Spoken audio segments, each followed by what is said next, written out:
ബിസ്മില്ലാഹിർറഹ്മാനിർറഹീം. കാരുണ്യവാനും കരുണാനിധിയുമായ അള്ളാഹുവിൻ്റെ നാമത്തിൽ. ഇസ്ലാം വിമോചന പോരാട്ടങ്ങളുടെ നിത്യപ്രചോദനം എന്ന തലക്കെട്ടിൽ കണ്ണൂർ ജില്ലാ കമ്മിറ്റി സംഘടിപ്പിക്കുന്ന ഈ ഒരു സമ്മേളനം ഔദ്യോഗികമായി ഉദ്ഘാടനം ചെയ്തതായി പ്രഖ്യാപിക്കുകയാണ്.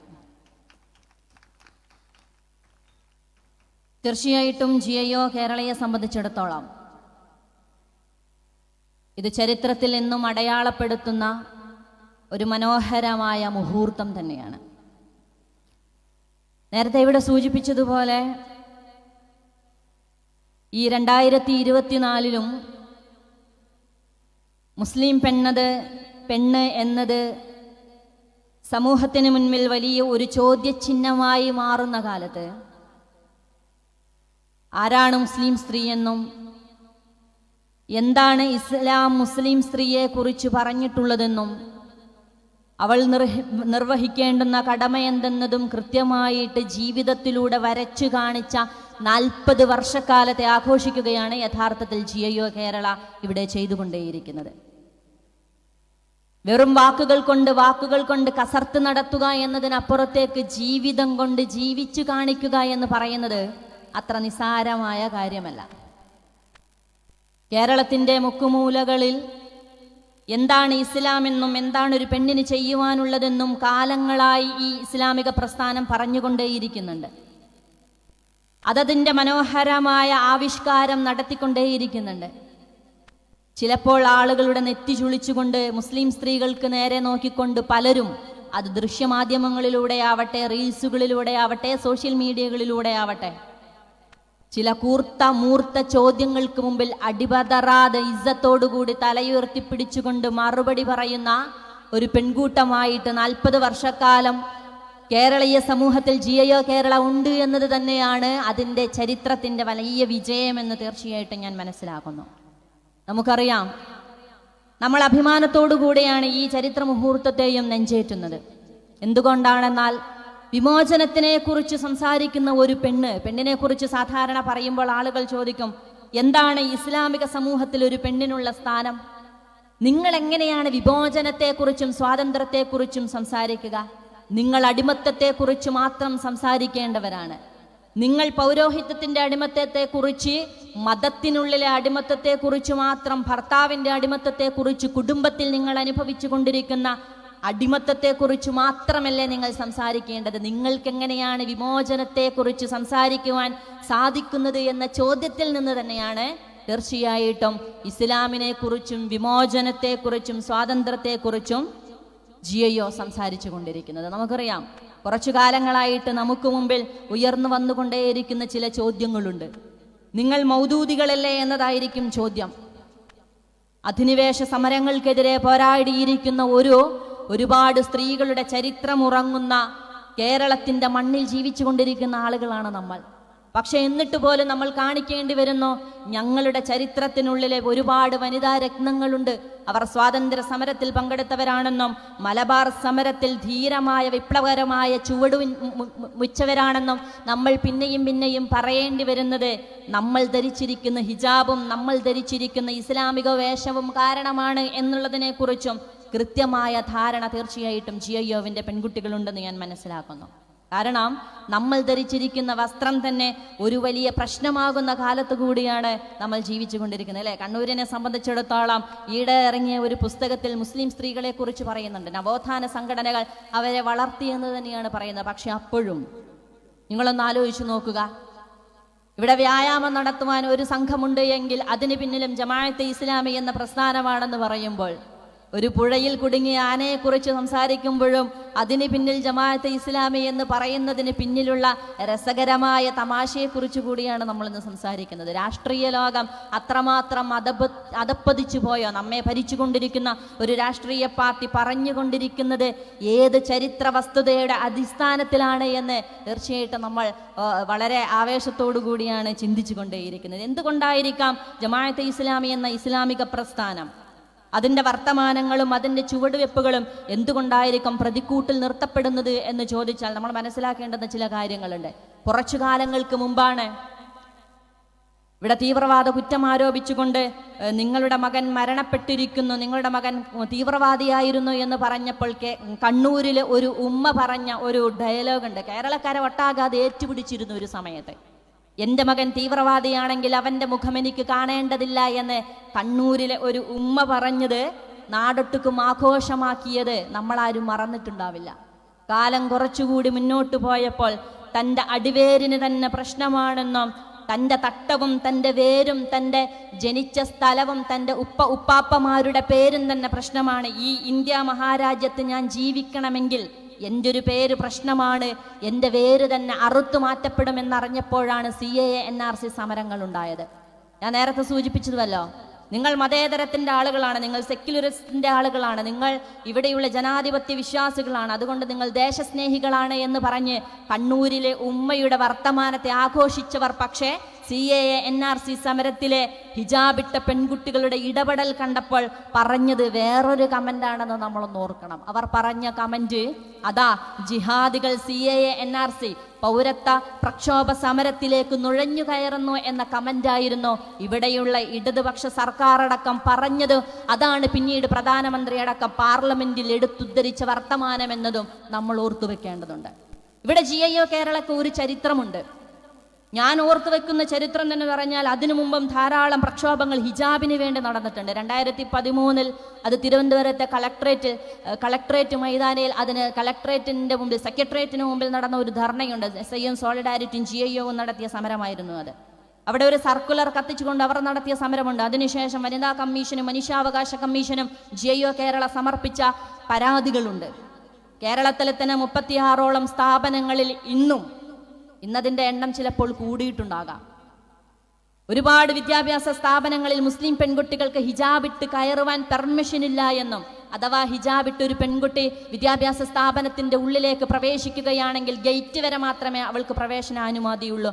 അതിനപ്പുറത്തേക്ക് അവൾ ഹിജാബ് അവളുടെ ബാഗിലേക്ക് തിരികെ കയറ്റിയിട്ട് വേണം അവൾ കയറുവാൻ. അതല്ല എങ്കിൽ അവൾ എന്ത് ചെയ്യണം?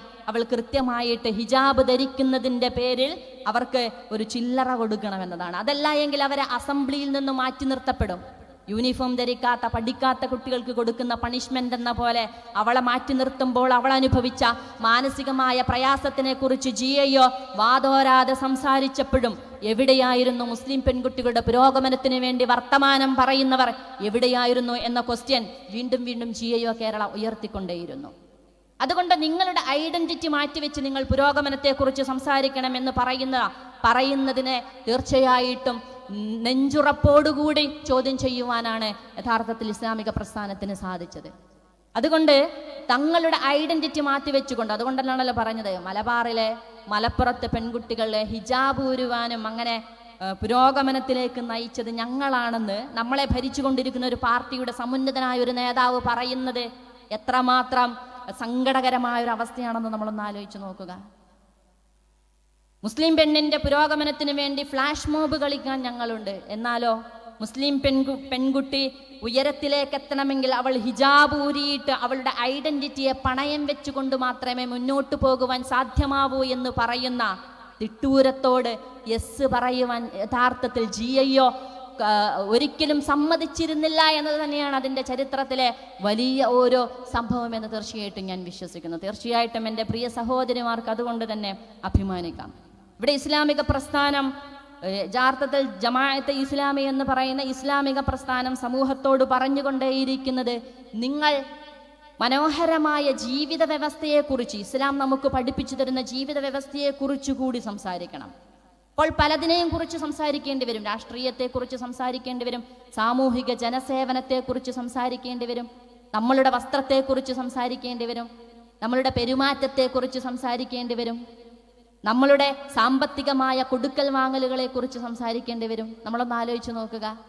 ഇന്ന് ക്യാമ്പസുകളിൽ ഇടത് പക്ഷത്തിൻ്റെ കുട്ടി സഖാക്കൾ ഉയർത്തിക്കൊണ്ടിരിക്കുന്ന ഫ്ലക്സുകളെ കുറിച്ച് നേരത്തെ ഇവിടെ സൂചിപ്പിച്ചു. വരൂ നമുക്ക് മതിലുകൾ തകർത്ത് കളയാം. മനോഹരമാണ് ക്യാപ്ഷൻസ് അല്ലേ? വരൂ നമുക്ക് ഈ മതിലുകൾ തകർത്ത് കളയാം, വരൂ നമുക്ക് ആഘോഷത്തിൻ്റെ അങ്ങേയറ്റം വരെ പോകാം.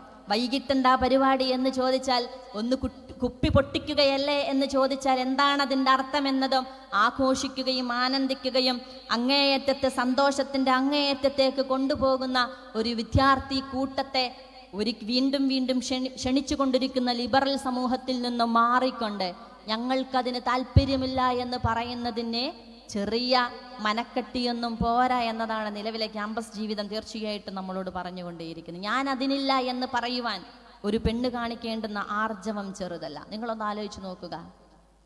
നമ്മളുടെ റീൽസുകൾ അടക്കം നമ്മളോട് ഇന്ന് പറഞ്ഞുകൊണ്ടേയിരിക്കുന്ന വരൂ നമുക്ക് അർമാദിക്കാം. സെൽഫ് ലവിനെ കുറിച്ചാണ് സംസാരിച്ചു കൊണ്ടേയിരിക്കുന്നത്. എന്താണ് സെൽഫ് ലവ്? നിങ്ങൾ നിങ്ങൾക്ക് വേണ്ടി സമയം കണ്ടെത്തണം. നിങ്ങൾ നിങ്ങളുടെ സന്തോഷത്തിന് വേണ്ടി സമയം കണ്ടെത്തുക. നിങ്ങളുടെ ആനന്ദത്തിനും അർമാദത്തിനും വേണ്ടിയും സമയം കണ്ടെത്തുക. നിങ്ങളുടെ ഹാപ്പിയിലായിരിക്കണം നിങ്ങൾ ഒന്നാമത്തെ പ്രയോറിറ്റി കണ്ടെത്തേണ്ടത് എന്ന് പറയുന്ന റീൽസുകളാണ് നമുക്ക് ചുറ്റും ഇന്ന് നടന്നുകൊണ്ടേയിരിക്കുന്നത്. അതുകൊണ്ട് നിങ്ങൾ യാത്ര പോവുക, നിങ്ങൾ അതിരുകൾ ഭേദിക്കുക, നിങ്ങൾ മതിലുകൾ പൊളിച്ചു കളയുക, നിങ്ങൾ സന്തോഷിക്കുകയും ആഘോഷിക്കുകയും ചെയ്യുക, നിങ്ങൾ അതിരുകളില്ലാത്ത ലോകത്തേക്ക് യാത്രയാവുക എന്നതാണ് പുതിയ ക്യാപ്ഷനുകൾ നമ്മളെ പഠിപ്പിച്ചുകൊണ്ടിരിക്കുന്നത്. ഇസ്ലാം അതിന് വിരുദ്ധമായിട്ട് കൃത്യമായിട്ട് നിലപാടെടുക്കുന്നുണ്ട്. നിങ്ങളുടെ സന്തോഷം വളരെ പ്രധാനമാണ്, പക്ഷേ അതിനപ്പുറത്തേക്ക് നിങ്ങളുടെ സന്തോഷത്തിൻ്റെ കൂടെ ചേർത്ത് വെക്കേണ്ടുന്ന ചില സന്തോഷങ്ങൾ കൂടെയുണ്ട്. അത് നിങ്ങളുടെ കുടുംബത്തിൻ്റെ കൂടെ സന്തോഷമാണ്, അത് സമൂഹത്തിൻ്റെ കൂടി സന്തോഷമാണ്. അതിനപ്പുറത്തേക്ക് ലോക ജനതയെ തന്നെ സ്നേഹത്തോടു കൂടി ചേർത്ത് പിടിക്കുന്ന ഒരു പ്രത്യയശാസ്ത്രത്തെക്കുറിച്ചാണ് ഇസ്ലാം നമ്മളോട് സംസാരിച്ചു കൊണ്ടേയിരിക്കുന്നത്. നിങ്ങൾ പലസ്തീനിനെ കുറിച്ച് കേൾക്കുന്നുണ്ടാകും. എന്തുകൊണ്ടാണ് ഇത്ര 42,000 ആളുകൾ വധിക്കപ്പെട്ടതിനു ശേഷം, ഷഹാദത്ത് വരിച്ചതിനു ശേഷവും ഇപ്പോഴും ഗസ അഭിമാനത്തോടുകൂടി എഴുന്നേറ്റ് നിൽക്കുന്നതെന്ന് ചോദിച്ചാൽ, എന്തുകൊണ്ടായിരിക്കാം ഗസ 80% തകർന്നതിനു ശേഷവും ഗസ എങ്ങനെ ഇപ്പോഴും അഭിമാനത്തോടുകൂടി നിവർന്നു നിൽക്കുന്നു എന്ന് ചോദിച്ചാൽ, നേരത്തെ ഇവിടെ സൂചിപ്പിച്ചു, ഹയ എന്ന പെൺകുട്ടിയും മറ്റു പെൺകുട്ടികളും വസിയത്ത് കത്തെഴുതുന്നതിനെ കുറിച്ച്. ഹയ എന്ന പെൺകുട്ടി എഴുതിയ കത്ത് ഇപ്രകാരമായിരുന്നു: ഉമ്മ, എൻ്റെ കയ്യിൽ 45 ഷക്കലുണ്ട്, എൻ്റെ കയ്യിൽ 45 ഷക്കലുണ്ട്. ഇത് കൊടുക്കേണ്ടുന്ന ആളുകളുടെ ലിസ്റ്റിനെ കുറിച്ചാണ് അവൾ പറഞ്ഞത്. എൻ്റെ കൂട്ടുകാരിക്ക് കൊടുക്കണം, എൻ്റെ സഹോദരിക്ക് കൊടുക്കണം, എൻ്റെ കളിക്കൂട്ടുകാരിക്ക് എൻ്റെ വസ്ത്രങ്ങൾ കൊടുക്കണം, അവൾക്ക് എൻ്റെ ഏറ്റവും ഇഷ്ടപ്പെട്ട കളിപ്പാട്ടങ്ങൾ സമ്മാനമായി കൊടുക്കണം. എന്നിട്ട് അവൾ പറയുന്നുണ്ട്, എൻ്റെ തലക്ക് മുകളിൽ മിസൈലുകൾ പോകുന്നത് ഞാൻ കാണുന്നുണ്ടമ്മ എന്ന് പറയുന്ന. പന്ത് കളിച്ചുകൊണ്ടിരിക്കുന്ന കുട്ടികൾ എങ്ങനെയാണ് പന്ത് കളിച്ചുകൊണ്ടിരിക്കെ തനിക്ക് മുകളിൽ പറന്നുകൊണ്ടിരിക്കുന്ന ബോംബിങ്ങിന് വേണ്ടി തയ്യാറായിക്കൊണ്ടിരിക്കുന്ന മിസൈലുകളെ നോക്കി എങ്ങനെയാണ് ഒരു കൂട്ടത്തിന് പന്ത് കളിക്കുവാൻ സാധിക്കുന്നത് എന്ന് ചോദിച്ചാൽ നിങ്ങളൊന്ന് ആലോചിച്ചു നോക്കുക. എവിടെ നിന്നാണ് അവർക്ക് കിട്ടുന്ന ആത്മവിശ്വാസം എന്ന് ചോദിച്ചാൽ ഈ ജിയോവിൻ്റെ ക്യാപ്ഷൻ അതുമായിട്ട് വലിയ ബന്ധമുണ്ട്.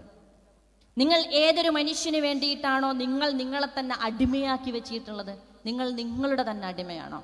നിങ്ങളുടെ ഇഷ്ടത്തിൻ്റെ അടിമകളാണോ നിങ്ങൾ? നിങ്ങളുടെ അഭിപ്രായത്തിനാണോ നിങ്ങൾ ഏറ്റവും കൂടുതൽ വില കൊടുക്കുന്നത്? നിങ്ങളുടെ ആഗ്രഹങ്ങളുടെ അടിമകളാണോ നിങ്ങൾ? നിങ്ങളുടെ ഇഷ്ടത്തിനും താല്പര്യങ്ങൾക്കും വേണ്ടി നിങ്ങളെ തന്നെ നിങ്ങൾ ബലി കഴിക്കുകയാണോ ചെയ്യുന്നത്?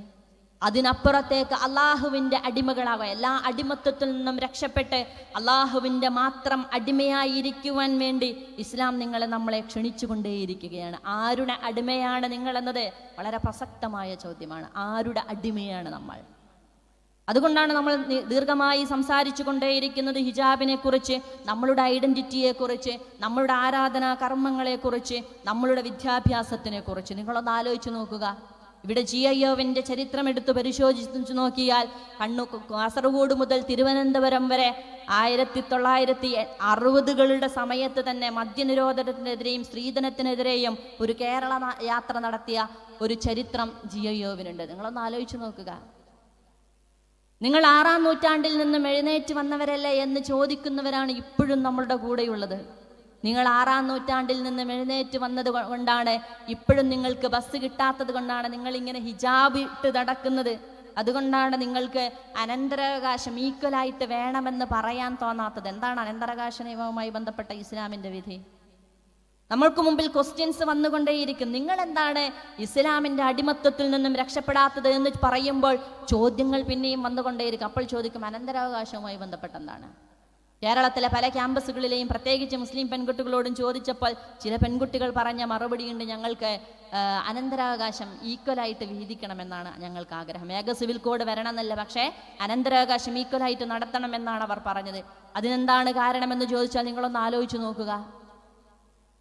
ഇസ്ലാമിൽ ആർക്കാണ് സാമ്പത്തികമായിട്ടുള്ള ഉത്തരവാദിത്വം എന്ന് ചോദിച്ചാൽ, എനിക്ക് സാമ്പത്തികമായിട്ട് ഒരു ഉത്തരവാദിത്വവുമില്ല, എനിക്ക് വീട് കെട്ടേണ്ടെന്ന ബാധ്യതയില്ല, മക്കളെ വളർത്തേണ്ടെന്ന ബാധ്യതയില്ല, അവരുടെ വിദ്യാഭ്യാസം, എൻ്റെ ഭക്ഷണവും എൻ്റെ വസ്ത്രവും മുഴുവൻ ഒരു ആണിൻ്റെ ഉത്തരവാദിത്തമാണ്. അത് അവൻ്റെ അലങ്കാരമല്ല, മറിച്ച് അല്ലാഹു സുബ്ഹാനഹു വ തആല നാളെ മഹ്ശറയിൽ ചെന്നുപോയാൽ അള്ളാഹുവിൻ്റെ അടുക്കൽ ഉത്തരം ബോധിപ്പിക്കേണ്ടി വരുന്ന ഒരു ഉത്തരവാദിത്വത്തെക്കുറിച്ചാണ് സാമ്പത്തികവുമായി ബന്ധപ്പെട്ട് അള്ളാഹു പറയുന്നത്. എന്നാലോ എനിക്കും അനന്തരാവകാശത്തിൽ വിഹിതമുണ്ട്, അത് എൻ്റെ ഇഷ്ടത്തിനനുസരിച്ച് എനിക്ക് ചെലവഴിക്കാമെന്നതിൻ്റെ വലിയ ഉദാഹരണമാണ്. നിങ്ങൾ അറക്കലിനെ കുറിച്ച് ഇപ്പോൾ നേരത്തെ സംസാരിച്ചു. അറക്കലിൻ്റെ ഒരു ചരിത്രം പരിശോധിച്ചു നോക്കിയാൽ കേരളത്തിലെ തന്നെ, ഇന്ത്യകളിലെ തന്നെ പല പള്ളികളുടെയും വിദ്യാഭ്യാസ സ്ഥാപനങ്ങളുടെയും സ്വത്തുക്കൾ ആരാണ് വഖഫ് ചെയ്തത് എന്ന ചരിത്രം എടുത്ത് പരിശോധിച്ചു നോക്കിയാൽ നമുക്ക് അവിടെ ചില മുസ്ലിം സ്ത്രീകളെ കാണുവാൻ സാധിക്കും. പാരമ്പര്യമായിട്ട് അവർക്ക് ലഭിച്ച അനന്തര സ്വത്ത് അവർ പള്ളിക്ക് വേണ്ടിയും വിദ്യാഭ്യാസ സ്ഥാപനത്തിന് വേണ്ടിയുമാണ് നീക്കിവെച്ചത് എന്നത് തന്നെ വലിയ ഉദാഹരണമാണ്. തനിക്ക് കുടുംബത്തിൽ സാമ്പത്തികമായിട്ടുള്ള യാതൊരു ഉത്തരവാദിത്വവും ഇല്ലാത്തത് കൊണ്ടാണ് അല്ലാഹു സുബ്ഹാനഹു വ തആല മനോഹരമായിട്ട് അങ്ങനെ പറഞ്ഞു വെച്ചതെന്ന് നമുക്ക് മനസ്സിലാക്കാൻ സാധിക്കും. അപ്പോൾ നമ്മളിങ്ങനെ ആളുകൾ പറഞ്ഞുകൊണ്ടേയിരിക്കും, നിങ്ങൾ പഠിക്കൂ, നിങ്ങൾ ഫിനാൻഷ്യൽ, നിങ്ങൾ എംപവേർഡ് ആകുക, അപ്പോഴാണ് നിങ്ങൾക്ക് എന്താ ചെയ്യുക, ഒരു വിലയുണ്ടാവുക. അതല്ലേ നമ്മളോടൊന്ന് പറഞ്ഞുകൊണ്ടേയിരിക്കുന്നത് അല്ലേ? നിങ്ങൾ സാമ്പത്തികമായിട്ട് ഉഷാറാവണം, നിങ്ങൾ സാമ്പത്തികമായിട്ട് ഏൺ ചെയ്യണം, നിങ്ങൾ എന്നാലാണ് നിങ്ങൾക്ക് ഫിനാൻഷ്യലി എംപവേർഡ് ആവാൻ സാധിക്കുക എന്നത് പലരെയും ഇന്ന് ചതിക്കുഴിയിൽ വീഴ്ത്തിയിരിക്കുന്നു. അപ്പോൾ ആളുകൾ ഇങ്ങനെ കഷ്ടപ്പെട്ട് ജോലിയെടുക്കാൻ നോക്കുന്നുണ്ട്, സാമ്പത്തികമായിട്ട് സമ്പാദിക്കാൻ നോക്കുന്നുണ്ട്. അപ്പോൾ നമ്മൾ വിശ്വസിക്കുകയും ചെയ്യുന്നു, എനിക്കൊരു നിലയും വിലയും കിട്ടി. ആര് പഠിപ്പിച്ചതാണ് ഈ നിലയും വിലയുടെയും കാര്യം അല്ലേ? ഞാനും അവനും ഒരുപോലെ സമ്പാദിക്കുകയും ചെലവഴിക്കുകയും ചെയ്യുമ്പോൾ ഒരു ഈക്വൽ ആയിട്ടുള്ള ഒരു പവർ കുടുംബത്തിൽ ലഭിക്കുമെന്ന് വിശ്വസിച്ചുകൊണ്ട് അത്തരത്തിലുള്ള ഒരു ജീവിതത്തിനെ കുറിച്ച് സങ്കല്പിക്കുന്നുവെങ്കിൽ അത് ഇസ്ലാമിക വിരുദ്ധമാണ് എന്ന് നമ്മൾ മനസ്സിലാക്കേണ്ടതുണ്ട്. പലപ്പോഴും അത് പെണ്ണിന് തന്നെ ചതിക്കുഴി ഒരുക്കുകയാണെന്ന് നമ്മൾ മനസ്സിലാക്കേണ്ടതുണ്ട്. പഠിക്കേണ്ടതില്ല എന്നതല്ല ഞാൻ പറഞ്ഞതിൻ്റെ അർത്ഥം. നമ്മളൊന്ന് ആലോചിച്ച് നോക്കുക. ജെയോ കേരളയെ സംബന്ധിച്ചിടത്തോളം അവർ പഠിക്കുകയും പഠിപ്പിക്കുകയും പഠനത്തിന് വേണ്ടി പ്രോത്സാഹിപ്പിക്കുകയും ചെയ്തതുകൊണ്ട് തന്നെയാണ് ഇന്നും കേരളത്തിലെയും ഇന്റർനാഷണൽ തലത്തും വ്യത്യസ്ത യൂണിവേഴ്സിറ്റികളിൽ മഫ്തയിട്ട കുട്ടികളെ എന്തുകൊണ്ട് കാണുന്നു എന്ന് ചോദിച്ചാൽ ജിയോ വളർത്തിയെടുത്ത ഒരു തലമുറ കൂടെയാണ് അവിടെ നിറഞ്ഞു നിൽക്കുന്നത് എന്ന് നമുക്ക് മനസ്സിലാക്കാൻ സാധിക്കും. അതുകൊണ്ട് നിങ്ങൾ പഠിക്കുക, വിദ്യാഭ്യാസപരമായിട്ട് മുന്നോട്ട് പോവുക. അതോടൊപ്പം എന്താണ് ഇസ്ലാം എന്നും, എന്താണ് കുടുംബത്തിന്റെ കെട്ടുറപ്പെന്നും, എന്താണ് ദാമ്പത്യമെന്നും, മക്കളെ കുറിച്ചുള്ള പാരന്റിങ്ങിനെ കുറിച്ചുള്ള മനോഹരമായി എന്താണ് ഇസ്ലാം പറഞ്ഞു വെച്ചതെന്നും മനസ്സിലാക്കിക്കൊണ്ട് വേണം തീർച്ചയായിട്ടും നമ്മളുടെ പഠനം മുന്നേറാൻ. അതുകൊണ്ട് ദീനിനെ കുറിച്ച് പഠിക്കാതെ ഒരിക്കലുമുള്ള ഒരു വിദ്യാഭ്യാസത്തെ കുറിച്ച് ഇസ്ലാം പ്രോത്സാഹിപ്പിക്കുന്നില്ല എന്നതുകൊണ്ട് തന്നെ നമ്മൾ ചതിക്കുഴികളെ കുറിച്ച് മനസ്സിലാക്കണം. ഞാൻ നേരത്തെ സൂചിപ്പിച്ചു, നിങ്ങൾ അതിരുകളില്ലാത്ത ഒരു സ്വാതന്ത്ര്യത്തിലേക്ക് പോവുക എന്ന് പറയുമ്പോൾ ഇസ്ലാം പറയുന്ന അതിരുകളെ കുറിച്ചുകൂടി തീർച്ചയായിട്ടും നമ്മൾ മനസ്സിലാക്കണം. ആ അതിരുകൾ മനോഹരമാണ്.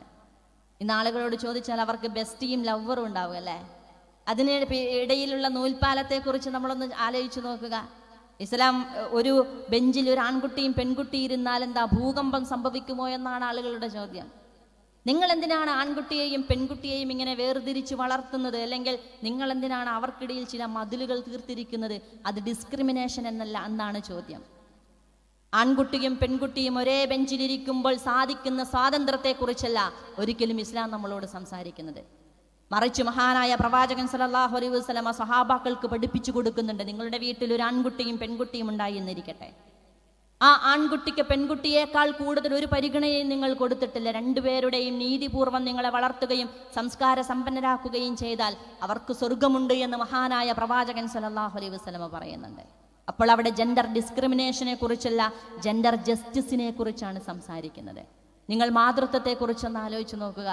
മാതൃത്വം എന്ന് പറഞ്ഞാൽ അത് പെണ്ണിനെ ഏറ്റവും താഴ്ന്ന ലെവലിലേക്ക് കൊണ്ടുപോകുക. അത് പ്രസവം എന്നൊക്കെ പറഞ്ഞാൽ അതൊരു ബാധ്യതയും ഭാരവുമാണ്. അതൊരു തരം കുടുംബത്തിന്റെ അടിമത്വത്തിന്റെ പേര് കൂടിയാണ് മാതൃത്വം എന്നാണ് ഇന്ന് പലരും നമ്മളോട് പറഞ്ഞുകൊണ്ടിരിക്കുന്നത്. അതുകൊണ്ട് മാതാവാവുക എന്ന ഒരു റിസ്കി ടാസ്കിൽ നിന്ന് നിങ്ങൾ നിൽക്കേണ്ടതില്ല. മറിച്ച് നിങ്ങൾ എന്ത് ചെയ്യുക, പെറ്റ്സിനെ സ്വീകരിക്കുക അല്ലേ? ഇന്ന് സിനിമാ മേഖലയിൽ നിന്നുള്ള പലരും പെറ്റ്സിനെയാണ് സ്വീകരിക്കുന്നത്, അല്ലെങ്കിൽ അവർ ദത്തെടുക്കുന്ന പുതിയ സമ്പ്രദായങ്ങൾ, ഒന്നുകിൽ ക്യാറ്റ് അല്ലെങ്കിൽ ഡോഗ്, അങ്ങനെ പെറ്റ്സിനെ എന്ത് ചെയ്യുക, ഒരു ഉമ്മയാകുവാനുള്ള ഒരു പെണ്ണിന്റെ സ്ത്രീ സഹജമായ ആഗ്രഹത്തെ ഒരു പെറ്റിലേക്ക് ഒതുക്കുന്ന ഒരു കൾച്ചറിൽ നിന്നും വ്യത്യസ്തമായി കൊണ്ട് വഹനൻ അലാ വഹനൻ വഫിസാലുഹു ഫി ആമൈൻ എന്നുള്ള മനോഹരമായ കൺസെപ്റ്റിലേക്കാണ് അല്ലാഹു സുബ്ഹാനഹു വ തആല നമ്മെ ക്ഷണിക്കുന്നത്. അതുകൊണ്ട് മാതൃത്വം എന്ന് പറയുന്നത് പോസിറ്റീവാണ്, നിങ്ങൾക്ക് ഒരിക്കലും നെഗറ്റീവായിട്ട് നിങ്ങൾ കാണരുത് എന്നതാണ് ഇന്നും ഫലസ്തീൻ നമ്മളോട് പഠിപ്പിച്ചുകൊണ്ടേയിരിക്കുന്നത്. എൻ്റെ മക്കൾ മുഴുവൻ ഷഹീദായാലും ഇനിയും ഞാൻ ഗർഭം ധരിക്കുകയും അള്ളാഹുവിൻ്റെ മാർഗത്തിൽ അവരെ രക്തസാക്ഷിയാക്കുകയും ചെയ്യും എന്ന് പറയുന്ന ഉമ്മമാരെയാണ് നമ്മൾ ഇന്നും ഫലസ്തീനിൽ കണ്ടുകൊണ്ടേയിരിക്കുന്നത്. അതുകൊണ്ട് തീർച്ചയായിട്ടും നമ്മൾ ചില കാര്യങ്ങളെക്കുറിച്ച് ഗൗരവമായി ആലോചിക്കേണ്ടതുണ്ട്. ചിലർ നമ്മളുടെ കൾച്ചറിലാണ് കൈവച്ചിരിക്കുന്നത്. അത് പക്ഷെ നമുക്ക് പെട്ടെന്നൊന്നും മനസ്സിലാവില്ല അല്ലേ? മുട്ടുവരെയുള്ള ടീഷർട്ട് അല്ലെങ്കിൽ ടീഷർട്ടും പാൻറ്റും നിങ്ങൾക്ക് ഇടാൻ ആഗ്രഹമുണ്ടോ എന്ന് ചോദിച്ചാൽ എനിക്കത് ഇഷ്ടമല്ല എന്ന് നമ്മൾ പറയും. നിങ്ങൾ ഹിജാബ് എങ്ങനെ ഇടാനാണ് ആഗ്രഹിക്കുന്നത്? ഞാൻ എൻ്റെ മാറിടത്തിലേക്ക് ഹിജാബ് മറച്ചിടണമെന്ന് പറയുന്നതാണ് ഞങ്ങൾ ആഗ്രഹിക്കുന്നതെന്ന് പറയും. മറിച്ച് ട്രെൻഡുകൾ പലതും മാറി വരുമ്പോഴേ പാൻറ്റിന് മെല്ലെ മെല്ലെ നീളം കുറയുന്നതായിരിക്കും ട്രെൻഡ്. ഒടുവിൽ അത് മെല്ലെ മെല്ലെ പൊന്തി അല്ലേ മുട്ടുവരെയാകുന്ന നമ്മളറിയാതെ ഞാനിപ്പോൾ ധരിച്ചിരിക്കുന്നത് എന്താണ് എന്ന് പോലും മനസ്സിലാക്കാത്ത വണ്ണം എനിക്ക് ഷർട്ട് ഇടുന്നത് ഇഷ്ടമല്ല, പക്ഷെ എൻ്റെ ചുരിദാറിൻ്റെ ടോപ്പ് പൊന്തി മെല്ലെ അത് ഷർട്ട് പോലെ ആയിട്ടുണ്ടോ എന്ന് നമ്മളറിയാതെ നമ്മളിലേക്ക് ഇഞ്ചക്റ്റ് ചെയ്തുകൊണ്ടേയിരിക്കുന്ന ലിബറൽ കൾച്ചറിനെ കുറിച്ച് നല്ല ഗൗരവത്തിൽ നമ്മൾ ആലോചിക്കേണ്ടതുണ്ട്. സ്കാർഫ് വശത്തേക്ക് നിങ്ങൾ ഇട്ട് അത് ശീലിച്ച് മെല്ലെ ഒരു വശം മെല്ലെ പൊക്കുമ്പോഴും നമ്മൾ അറിയുന്നില്ല, അടുത്ത വശം മുകളിലേക്ക് പൊക്കുമ്പോഴും അറിയുന്നില്ല. ഇപ്പോൾ നിങ്ങൾ ധരിച്ചിരിക്കുന്നത് ഹിജാബാണോ എന്ന ചോദ്യത്തിന് മുമ്പിൽ അതെന്താണ് എന്ന വീണ്ടും ചോദ്യത്തിന് പ്രസക്തിയേറുന്ന ഒരു കാലം കൂടിയാണിത്. എന്ന് പറഞ്ഞാൽ നമ്മളുടെ ആനന്ദത്തെക്കുറിച്ച്, വസ്ത്രധാരണത്തെക്കുറിച്ച്, കൾച്ചറിനെ കുറിച്ച് അതിൽ കത്തിവെക്കുന്ന പലതരം വർത്തമാനങ്ങളും തീർച്ചയായിട്ടും നടന്നുകൊണ്ടേയിരിക്കുന്നുണ്ടാകും. ഇതാണ് ഇസ്ലാം എന്നും ഇതഴിച്ചു വെക്കുമ്പോൾ മാത്രമാണ് നിങ്ങൾ പുരോഗമനത്തിൻ്റെ വലിയ പ്രയോക്താക്കളാവുകയും ചെയ്യുക എന്ന മുദ്രാവാക്യത്തിന് നേരെ ഉയർന്നു നിന്നുകൊണ്ട് ഇതല്ല ഇസ്ലാം എന്നും ഇസ്ലാം എനിക്ക് അനുവദിച്ചു തന്നിട്ടുള്ള സ്വാതന്ത്ര്യത്തിന് മേൽ മനോഹരമായ സ്വാതന്ത്ര്യം ആഘോഷിക്കാനാണ് ഞാൻ തീരുമാനിച്ചിട്ടുള്ളതെന്ന് നമുക്ക് പറയുവാൻ സാധിക്കണം. നമ്മൾ ഹിയാ സിൻവാറിനെ കുറിച്ച് സംസാരിക്കുന്നുണ്ട് അല്ലേ? 3 ദിവസമായിട്ട് പട്ടിണി കിടന്ന ഒരു മനുഷ്യൻ എങ്ങനെയാണ് സാമ്രാജ്യത്വ അധിനിവേശത്തിനെതിരെ, ഇസ്രായേൽ സയനിസ്റ്റ് ഭീകരതയ്ക്കെതിരെ എങ്ങനെയാണ് ഒരു കൈ തകർന്നിട്ടും മറുകൈ കൊണ്ട് അതിൻ്റെ ഡ്രോണിന് നേരെ ഒരു മനുഷ്യൻ ഒരു പലക കൊണ്ടെറിയുവാൻ കാണിച്ച ചങ്കൂറ്റത്തിന് നമ്മൾ എന്ത് പേരാണിട്ട് വിളിക്കുക? 3 ദിവസമായി പട്ടിണി കിടന്ന ഒരു മനുഷ്യനാണെന്ന് ഓർക്കണം. എങ്ങനെയാണ് അദ്ദേഹത്തിന് എൻ്റെ അവസാന ഊർജവും അള്ളാഹുവിൻ്റെ ദീനിന് വേണ്ടി പ്രയോഗിക്കുവാൻ വേണ്ടി ആരാണ് അദ്ദേഹത്തിന് ആത്മീയമായിട്ട് ഊർജം നൽകിയത് എന്ന് ചോദിച്ചാൽ അത് റബ്ബ് തനിക്ക് തന്ന ഊർജത്തിൻ്റെ പേര് കൂടിയാണെന്ന് തീർച്ചയായിട്ടും ഹിയാ സിൻവാർ നമ്മളോട് പറയുന്നതാണ്. അതുകൊണ്ടാണ് അദ്ദേഹത്തിൻ്റെ ഷഹാദത്തിന് ശേഷം അവിടെ പ്രചാരം നേടിയ ഒരു വർത്തമാനമുണ്ടത്രേ, റമൈതു ബി അസാ സിൻവാർ, സിൻവാറിൻ്റെ വടി കൊണ്ട് ഞാൻ എറിഞ്ഞു എന്നതാണ് ആ പ്രയോഗം. എന്ന് പറഞ്ഞാൽ എൻ്റെ അവസാന ശ്രമവും ഞാൻ ശ്രമിച്ചിട്ടുണ്ട് എന്നതാണത്തെ ആ പദത്തിൻ്റെ പ്രയോഗം. എൻ്റെ അവസാന ശ്രമവും ഞാൻ ശ്രമിച്ചിട്ടുണ്ട് എന്നതാണ് റമൈതു ബി അസാ സിൻവാർ എന്ന പദത്തിൻ്റെ അർത്ഥം. എന്ന് പറഞ്ഞാൽ നമ്മൾ നമ്മളെക്കുറിച്ചും തീർച്ചയായിട്ടും ഗൗരവത്തോടു കൂടി ആലോചിക്കേണ്ടതുണ്ട്. എൻ്റെ ശ്രമത്തിൻ്റെ, എൻ്റെ ധനം, എൻ്റെ വർത്തമാനം, എൻ്റെ ശരീരം, എൻ്റെ അധ്വാനം, എൻ്റെ സമയം, എൻ്റെ അറിവ് എൻ്റെ നാഥന് വേണ്ടി സമർപ്പിക്കുവാൻ എനിക്ക് എത്രമാത്രം സാധിച്ചിട്ടുണ്ട് എന്ന ചോദ്യം തീർച്ചയായിട്ടും നമ്മളോട് ഓരോരുത്തരോടും ചോദിച്ചു കൊണ്ടേയിരിക്കണം. അതിരുകൾ ഒരിക്കലും നമ്മളെ പ്രയാസപ്പെടുത്തുവാൻ വേണ്ടിയുള്ളതല്ല, മറിച്ച് അതിരുകൾ ജീവിതത്തിന് മനോഹരമായ ഭംഗിയാണ് നൽകുന്നത് എന്ന് നമ്മൾ മനസ്സിലാക്കണം. അതിരുകൾ നൽകുന്നത് ഭംഗിയാണ്. ഒരു പന്ത് കളി എങ്ങനെയാണ് മനോഹരമാകുന്നത് എന്ന് ചോദിക്കുമ്പോൾ അതിന് റൂൾസും കണ്ടീഷനും ഇല്ല എങ്കിൽ, ആർക്ക് ഏത് പോസ്റ്റിലേക്ക് വേണ്ടിയും പന്തെറിയാൻ എന്നാണ് നിയമമെങ്കിൽ ആ പന്തുകളെ അത്രമാത്രം അറുബോറായി തീരും. എവിടെയാണ് അതിന് റൂൾസും കണ്ടീഷനും നിലനിൽക്കുന്ന അപ്പോഴാണ് പന്തുകളി മനോഹരമായി തീരുന്നത്. എന്നതുപോലെ തന്നെയാണ് നമ്മുടെ ജീവിതത്തിന് അള്ളാഹു വരച്ചിട്ട അതിരും പരിധികളും മനോഹരമായ നിയമങ്ങൾ കൊണ്ടാണ് നമ്മുടെ ജീവിതം മനോഹരമാകുന്നത്. ഒരു കാര്യം കൂടി പറഞ്ഞുകൊണ്ട് ഞാൻ നിർത്തുകയാണ്. നമുക്ക് മുമ്പിൽ ഇന്ന് പലരും അല്ലേ, പ്രത്യേകിച്ച് ഇടതുപക്ഷ പ്രസ്ഥാനം, നേരത്തെ ഞാൻ സൂചിപ്പിച്ചതുപോലെ CPM-ന്റെ പലതരം ചാട്ടുള്ളി പ്രയോഗങ്ങളും നമ്മൾ നേരിട്ടുകൊണ്ടേയിരിക്കുകയാണ്. അവിടെ പലതരം മുദ്രാവാക്യങ്ങൾ ഉണ്ടാകും. നമ്മളെ ചിലപ്പോൾ മൗദൂദികളാക്കും, തീവ്രവാദികളാക്കും. ഒരേ സമയത്ത് അവർ പറഞ്ഞുകൊണ്ടേയിരിക്കും, നിങ്ങൾ RSSന് മരുന്ന് കൊടുക്കരുത്, മരുന്നിട്ട് കൊടുക്കരുത്, ഏണി വെച്ച് കൊടുക്കരുത്. പക്ഷേ എന്നാലോ സ്വയം RSSന് വേണ്ടി തലവെച്ചു കൊടുക്കുന്ന ഒരു ആഭ്യന്തര വകുപ്പ് കൈകാര്യം ചെയ്തുകൊണ്ടിരിക്കുന്ന ഭരണകൂടമാണ് നമ്മളോടത് പറഞ്ഞുകൊണ്ടിരിക്കുന്നത് എന്ന് തീർച്ചയായിട്ടും നമ്മൾ മനസ്സിലാക്കണം. അതുകൊണ്ട് എൻ്റെ പ്രിയ സഹോദരിമാരോട് എനിക്ക് പറയുവാനുള്ളത്, ഒരു കഥ കൂടി പറഞ്ഞുകൊണ്ട് ഞാൻ നിർത്തുകയാണ്. ഇവർ ഖുലഫാ ഉർ റാഷിദീൻ അല്ലെ ഖലീഫമാരുടെ കാലഘട്ടത്തിലേക്കാണ് ഇവർ നമ്മെ നയിച്ചു കൊണ്ടിരിക്കുന്നത്, മുസ്ലിം ജനതയെ നയിച്ചു കൊണ്ടിരിക്കുന്നത് എന്നതാണ് ആക്ഷേപം. ആരാണ് ഖലീഫ? മഹാനായ ഉമർ ഇബ്നു ഖത്താബ് റളിയല്ലാഹു അൻഹുവിൻ്റെ കാലഘട്ടത്തിലെ ഒരു മനോഹരമായ ഒരു ചരിത്രമുണ്ട്. നമ്മളൊക്കെയും കേട്ട ഒരു ചരിത്രമായിരിക്കും. അംർ ഇബ്നുൽ ആസ് റളിയല്ലാഹു അൻഹു അദ്ദേഹം ഈജിപ്തിലെ ഗവർണറായിരിക്കെ അദ്ദേഹത്തിൻ്റെ മകനും വേറൊരു കോപ്റ്റിക് ക്രിസ്ത്യാനിയുടെ ഒരു മകനും തമ്മിൽ എന്ത് ചെയ്തു? ഒരു പന്തയം വെച്ചു അത്രേ. അങ്ങനെ ആ പന്തയത്തിൽ കോപ്റ്റിക് ക്രിസ്ത്യാനിയായ അദ്ദേഹത്തിൻ്റെ മകൻ ജയിച്ചു. അംർ ഇബ്നുൽ ആസ് റളിയല്ലാഹു അൻഹുവിൻ്റെ മകനെ ഏതോ ഒരു സമയത്ത് വാക്ക് തർക്കം മൂത്തപ്പോൾ അദ്ദേഹം എന്ത് ചെയ്തു? ആ കോപ്റ്റിക് ക്രിസ്ത്യാനിയുടെ മകനെ അടിച്ചു. ഇത് മഹാനായ രണ്ടാം ഖലീഫയായ ഉമർ ഇബ്നു ഖത്താബ് റളിയല്ലാഹു അൻഹുവിൻ്റെ അടുക്കിലേക്ക് ഈ അനുഭവം എത്തി, പരാതി എത്തി. അങ്ങനെ അദ്ദേഹം ഇരുവരെയും വിളിച്ചു വരുത്തി. എന്നിട്ട് കോപ്റ്റിക് ക്രിസ്ത്യാനിയായ അദ്ദേഹത്തിൻ്റെ മകനോട് പറഞ്ഞു, അംർ ഇബ്നുൽ ആസിൻ്റെ റളിയല്ലാഹു അൻഹുവിൻ്റെ മകനെ തിരിച്ചടിക്കണം. അദ്ദേഹം തിരിച്ചടിച്ചു. എന്നിട്ട് പിന്നീട് ആ കോപ്റ്റിക് ക്രിസ്ത്യാനിയായ അദ്ദേഹത്തോട് പറഞ്ഞു, താങ്കൾ ഈജിപ്തിലെ ഗവർണറായ അംർ ഇബ്നുൽ ആസിനെയും തിരിച്ചടിക്കണം. അപ്പോൾ അദ്ദേഹം പറഞ്ഞു, ഞാൻ എന്തിനു തിരിച്ചടിക്കണം? ഒരു ഗവർണറാണ് എന്നതിൻ്റെ തിണ്ണബലത്തിലാണല്ലോ അദ്ദേഹത്തിൻ്റെ മകൻ എന്ത് ചെയ്തത്? താങ്കളുടെ മകനെ അടിച്ചത്. അതുകൊണ്ട് തീർച്ചയായിട്ടും താങ്കൾ എന്ത് ചെയ്യണം? ഗവർണറെ തിരിച്ചടിക്കണം, ഗവർണറെയും അടിക്കണമെന്ന് ഉമർ ഇബ്നുൽ ഖത്താബ് റളിയല്ലാഹു അൻഹു പറഞ്ഞപ്പോൾ അദ്ദേഹം പറഞ്ഞു, എനിക്കതിന് സമ്മതമല്ല, എനിക്കതിന് സാധ്യമല്ല, എനിക്കതിന് പ്രയാസമുണ്ട് എന്ന് ചോദിച്ചപ്പോൾ അദ്ദേഹം പറഞ്ഞൊരു മറുപടിയുണ്ട്. ഇവരുടെ മാതാക്കൾ ഇവരെ എപ്പോഴാണ് ഇവരൊക്കെയും നിങ്ങളുടെ അടിമകളായി തീർന്നത്? ഇവരുടെ മാതാക്കൾ ഇവരെ സ്വതന്ത്രരായിട്ടാണ് വലഖദ് വലദ്തുഹും ഉമ്മഹാത്തുഹും അഹ്റാറ, ഇവരുടെ മാതാക്കൾ ഇവരെ സ്വതന്ത്രരായിട്ടാണല്ലോ പ്രസവിച്ചത്. എപ്പോഴാണ് ഇവർ നിങ്ങളുടെ അടിമകളായി തീർന്നത് എന്ന ചോദ്യം നിങ്ങളൊന്ന് ആലോചിച്ച് നോക്കുക. സമ്പത്തിൻ്റെ കാര്യത്തിൽ ഖജനാവിലെ മുതൽ ചിലവഴിക്കുന്നതുമായി ബന്ധപ്പെട്ട വിഷയത്തിൽ, സ്ത്രീകളുടെ അവകാശവുമായി ബന്ധപ്പെട്ട്, ഒരു മനുഷ്യൻ വേറൊരു മനുഷ്യനോട് പെരുമാറുന്ന രീതിയുമായി ബന്ധപ്പെട്ട്, അവർണതയും സവർണതയുമായി ബന്ധപ്പെട്ട വിഷയത്തിലൊക്കെയും എന്താണ് ഇസ്ലാം സ്വീകരിച്ച നിലപാട് എന്ന് പരിശോധിച്ച് നോക്കണമെങ്കിൽ നിങ്ങൾ ഖുലഫാ ഉർ റാഷിദീങ്ങളുടെ ചരിത്രം കൂടി ഒന്ന് പരിശോധിക്കുന്നതും പഠിക്കുന്നതും നന്നായിരിക്കും. അപ്പോഴാണ് എന്താണ് രാഷ്ട്രീയ സേവനമെന്നും എങ്ങനെയാണ് ഒരു ജനസമൂഹത്തെ, തൻ്റെ പൗരന്മാരെ എങ്ങനെയാണ് ട്രീറ്റ് ചെയ്യേണ്ടതെന്നും പരിചരിക്കേണ്ടതെന്നും അവരോടെങ്ങനെയാണ് നീതിപൂർവം പെരുമാറേണ്ടതെന്നും ഖുലഫാ ഉർ റാഷിദീങ്ങളുടെ ചരിത്രം പഠിച്ചാൽ നിങ്ങൾക്ക് മനസ്സിലാകും. അപ്പോൾ നിങ്ങൾക്ക് മനസ്സിലാകും യഥാർത്ഥത്തിൽ ഇവിടെ പുലരണമെന്ന് ആഗ്രഹിക്കുന്നത് ആ ഖലീഫമാരുടെ കാലമാണ് എന്ന്. മുസ്ലിങ്ങൾ മാത്രമല്ല, അതിനെ മനസ്സിലാക്കുന്ന ഏതൊരു ജനാധിപത്യ നീതിയിലധിഷ്ഠിതമായ ലോകക്രമത്തെ സ്വപ്നം കാണുന്ന ഏതൊരു മനുഷ്യനും പറയുന്ന വിധത്തിലുള്ളതാണ് നിങ്ങൾ പറഞ്ഞ ഖുലഫാ ഉർ റാഷിദീങ്ങളുടെ കാലഘട്ടം എന്നത് തീർച്ചയായിട്ടും മനസ്സിലാക്കും. ഞാൻ അവസാനിപ്പിക്കുകയാണ്. അതുകൊണ്ട് എൻ്റെ പ്രിയ സഹോദരിമാർ, തീർച്ചയായിട്ടും GIO നിങ്ങളെ ക്ഷണിച്ചുകൊണ്ടേയിരിക്കുന്നത് നേരത്തെ സൂചിപ്പിച്ചതുപോലെ ഉമ്മമാർ നമ്മെ അടിമകളാക്കിയിട്ടല്ല, സ്വതന്ത്രരായിട്ടാണ് പ്രസവിച്ചത്. ആരാണ് നമ്മളെ അടിമകളാക്കുന്നത് എന്നത് ചോദ്യം.